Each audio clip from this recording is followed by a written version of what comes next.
दोस्तों, इस वीडियो में हम जानेंगे कि अपने किसी दोस्त, रिश्तेदार या किसी भी जानने वाले को पैसे उधार देते समय ऐसी कौन कौन सी बातों का ध्यान रखा जाए ताकि उधार देने से आपकी फाइनेंशियल पोजीशन खराब ना हो जाए और साथ ही आपका उधार दिया गया पैसा आपको सुरक्षित रूप से वापस भी मिल जाए। तो अगर आप भी उधार पैसे की सुरक्षित लेन देन के बारे में सीखना और समझना चाहते हैं तो इस वीडियो को अंत तक जरूर देखिए। दोस्तों, क्या आपके साथ कभी ऐसा हुआ है कि आपने अपने किसी जानने वाले को कुछ पैसे उधार दिए हो और जब आपको उस पैसे की अधिक जरूरत थी तब आपका उधार दिया गया पैसा आपको वापस ना मिला हो? बहुत ज्यादा चांस है कि आपके साथ ऐसा जरूर हुआ होगा। ऐसे केस में उधार देकर अक्सर हम में से ज्यादातर लोग किसी और का बोझ अपने सर के ऊपर ले लेते हैं और इसलिए उधार देते समय आपको हमेशा इस बात का ध्यान रखना चाहिए कि कहीं ऐसा ना हो कि आपने अपने किसी दोस्त, रिश्तेदार की मदद तो की लेकिन उस दोस्त या रिश्तेदार की मदद के चक्कर में उसका पूरा बोझ आपके ऊपर आ जाए और जिस वजह से आपकी आर्थिक हालत बहुत खराब हो जाए। जैसे मान लीजिए आपकी पत्नी का भाई यानी आपका शाला अगर आपसे पैसे उधार मांगे तो शायद आपके लिए मना करना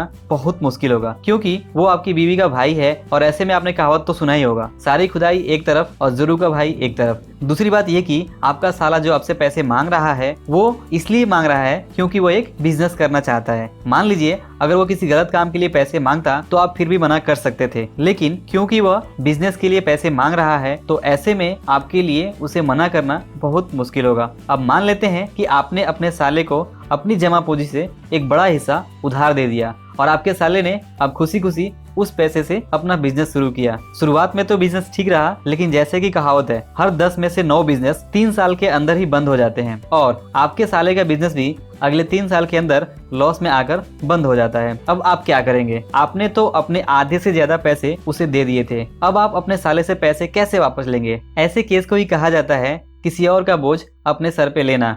गलती आपके साले की थी, उसे बिजनेस का पर्याप्त अनुभव नहीं था, उसने बिजनेस को ठीक ढंग से नहीं संभाला और बिजनेस में लॉस होने पर उस बेचारे का क्या गया? पैसा तो आपका लगा था ना, मतलब उस पैसे का सारा बोझ किस पर आया? आपके ऊपर। यानी इस केस में उधार देने और हेल्प करने के बावजूद भी आपको बहुत नुकसान उठाना पड़ सकता है। तो इसलिए मेरी राय में जब भी आप उधार दें तो इस बात का जरूर ध्यान रखें कहीं आपके साथ ऐसा कुछ ना हो और किसी और की गलतियों का सारा दंड आपको ना मिल जाए और आपकी जमा पूंजी का नुकसान ना हो जाए। दोस्तों, पैसे के लेन देन में एक मशहूर कहावत है, उधार दिया गया पैसा जाता तो आपकी मर्जी से है लेकिन वह पैसा आपकी मर्जी से वापस नहीं आता है। और ऐसे में जब आप किसी को उधार देते हैं तो अलग अलग सिचुएशन में बहुत कुछ हो सकता है। ऐसा भी हो सकता है कि आपको अपना उधार दिया गया पैसा मिल तो गया लेकिन इसमें समय बहुत ज्यादा लग गया, और ऐसा भी हो सकता है कि आपने किसी को उधार दिया और वह पैसा आपको आज तक वापस ना मिला हो और आपका उधार दिया गया पैसा बिल्कुल डूब गया हो। या फिर ये भी हो सकता है कि आपने किसी को पैसे उधार दिए हो और उस उधार दिए गए पैसे को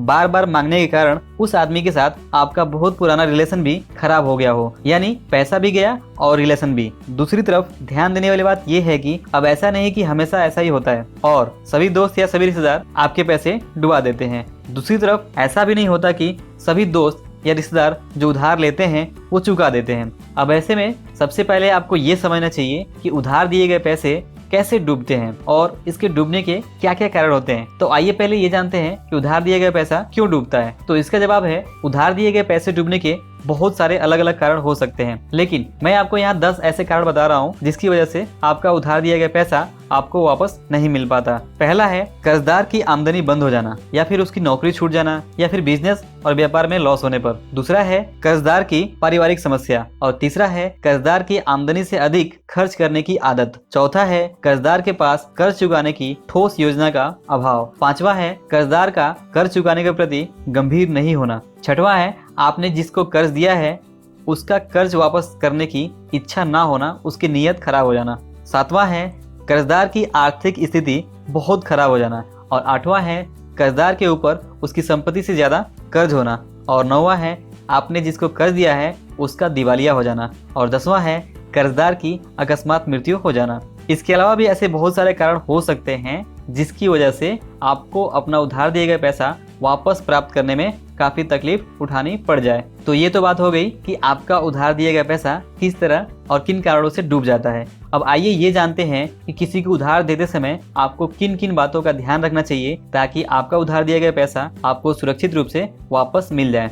तो यहाँ पर सबसे पहली बात जो आपको ध्यान में रखनी चाहिए वो ये कि क्या आप सच में उधार देना अफोर्ड कर सकते हैं। इसका मतलब है क्या आपकी खुद की फाइनेंशियल पोजीशन इस तरह की है कि आप उधार दे सकते हैं। कहीं ऐसा तो नहीं कि आप खुद भी किसी फाइनेंशियल प्रॉब्लम में हैं और आप फिर भी उधार देने जा रहे हैं। ध्यान दीजिए, ऐसे में अगर आपका उधार दिया गया पैसा आपको वापस नहीं मिलता है तो आपको ये सोचने की जरूरत है कि आपके फाइनेंशियल पोजीशन पर इसका क्या असर पड़ेगा। अगर आपको लगता है कि उधार का पैसा देने पर अगर वह पैसा समय से वापस नहीं मिला तो आपके फाइनेंशियल पोजीशन पर इसका बहुत ज़्यादा असर पड़ेगा, तो आपको इस तरह के उधार देने से ज़रूर बचना चाहिए। दूसरी बात जो उधार देते समय आपको ध्यान रखनी चाहिए वो ये कि उधार देकर कहीं ऐसा तो नहीं कि आप दूसरे का बोझ अपने सर पे ले रहे हैं। उधार देकर किसी और का बोझ अपने सर पे लेने का मतलब है कि कहीं ऐसा ना हो कि सामने वाले को उधार देकर आपने तो मदद की लेकिन उसके मदद करने के चक्कर में उसका पूरा बोझ आपके ऊपर आ गया हो और इस वजह से आप एक बड़े फाइनेंशियल प्रॉब्लम में फंस जाए। जैसा हमने इस वीडियो की शुरुआत में जीजा और शाले के एग्जाम्पल के केस में देखा था, साले की गलती की वजह से जीजा की फाइनेंशियल पोजीशन खराब हो जाती है। और तीसरी बात जो आपको उधार देते समय ध्यान में रखनी चाहिए वो ये कि आपको ये देखना चाहिए कि आप किस काम के लिए और कितना पैसा सामने वाले को उधार दे रहे हैं। उधार देते समय आपको हमेशा इस बात का ध्यान रखना चाहिए कि आप किस काम के लिए उधार दे रहे हैं और आप जितना पैसा कर्ज दे रहे हैं क्या उस व्यक्ति के पास कर्ज चुकाने की उतनी क्षमता है या नहीं। आप जिस काम के लिए कर्ज दे रहे हैं क्या सच में उस काम के लिए उतने पैसे की जरूरत है या नहीं। अगर आपका कोई दोस्त या रिश्तेदार बिजनेस शुरू करने के लिए पैसा मांग रहा है तो आपको सबसे पहले ये देखना होगा कि क्या वो दोस्त या रिश्तेदार जो बिजनेस शुरू करना चाहता है उस दोस्त या रिश्तेदार के पास बिजनेस के बारे में उतना पर्याप्त अनुभव है या नहीं। इसके अलावा आपको ये भी ध्यान में रखना चाहिए कि उसके पास कर्ज चुकाने के बदले कोई संपत्ति गिरवी रखने के लिए है या नहीं। याद रखिए, जिस तरह हर साहूकार ये जानना चाहता है कि वह जो पैसा उधार दे रहा है उसका क्या इस्तेमाल किया जाएगा, चाहे वह पुराने जमाने का साहूकार हो या आज के जमाने के बैंक, दोनों अपने धन की सुरक्षा को ध्यान में रखते हुए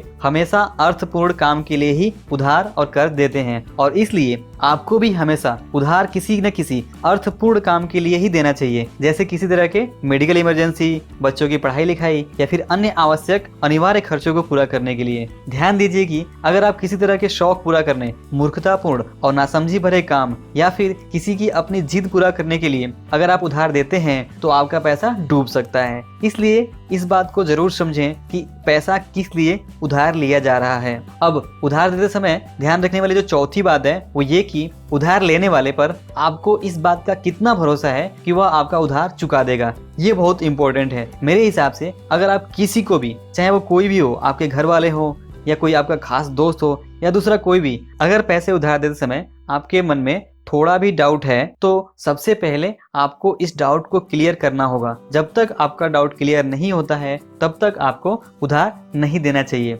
आपको ये जरूर सोचना चाहिए कि उधार देने के बाद क्या क्या हो सकता है और अगर वो पैसा वापस नहीं करता है तो आप उस स्थिति से कैसे निपटेंगे। आपको ये भी ध्यान में रखना चाहिए कि आपने जिसको कर्ज दिया है उसके पास इस कर्ज को चुकाने के लिए क्या प्लान है और वह जितना उधार ले रहा है क्या उतना कर्ज चुकाने की क्षमता उसमें है या नहीं। क्योंकि पंजाब में एक मशहूर कहावत है, अब पछताए होत क्या जब चिड़िया चुग गई खेत, और इसी कहावत को हिंदी में कहा जाता है, बाद में सर पकड़कर पछताने से अच्छा है कि आप पहले ही थोड़ी सावधानी रखें। यानी अगर आपको किसी को उधार देना है तो उसे उधार देने से पहले ही आपको थोड़ी सावधानी बरतनी होगी।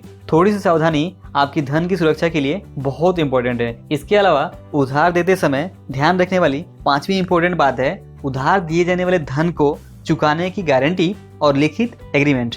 अगर आपने फाइनल कर लिया है कि आपको उधार दे देना चाहिए तो आपको इस उधार की गारंटी और सुरक्षा से संबंधित कुछ बातों पर जरूर ध्यान देना चाहिए। जैसे आपको नगद में उधार नहीं देना चाहिए, हमेशा बैंक के माध्यम से ही उधार देना चाहिए। और दूसरा, आप जो भी कर्ज दे रहे हैं अगर हो सके तो उसको कम से कम 100 रुपए के बॉन्ड पर एक लोन एग्रीमेंट बना कर लें और इस लोन एग्रीमेंट में सभी शर्तों का उल्लेख करें, जैसे लोन का अमाउंट, अगर आप ब्याज ले रहे हैं तो ब्याज की दर, लोन कितने समय के लिए दिया जा रहा है और इसके अलावा लोन नहीं चुकाने की स्थिति में कर्जदार अपनी कौन सी संपत्ति को गिरवी रख रहा है। लोन एग्रीमेंट किसी वकील की देखरेख में ही बनाया जाना चाहिए और इस लोन एग्रीमेंट पर उधार दिए गए पैसे के संबंध में लिखित गवाही भी होनी चाहिए। लोन नहीं चुकाने की स्थिति में दंडात्मक कार्यवाही के बारे में भी उल्लेख जरूर होना चाहिए। दोस्तों, आशा है इस वीडियो में बताई गई बातों को आप जरूर ध्यान में रखेंगे और इन तरीकों का इस्तेमाल करके अपने धन को सुरक्षित रूप से उधार देकर अपनी पूंजी की सुरक्षा कर पाएंगे। दोस्तों, वीडियो अच्छा लगा तो इसे लाइक जरूर करें। आपके लाइक करने से ये समझ में आता है कि आपको वीडियो पसंद आया है और मैं आपके लिए इसी तरह के इंपॉर्टेंट फाइनेंशियल टॉपिक के ऊपर वीडियो लाता रहूं। और साथ ही इस वीडियो के बारे में अपने सवाल या कमेंट को जरूर लिखिए, मैं आपके सवालों का जवाब देने की जरूर कोशिश करूंगा। और अगर आप इस चैनल पर नए हैं तो फाइनेंशियल एजुकेशन, इन्वेस्टमेंट और पर्सनल फाइनेंस के वीडियो देखने के लिए इस चैनल को जरूर सब्सक्राइब करें। और अंत में थैंक्स फॉर वॉचिंग।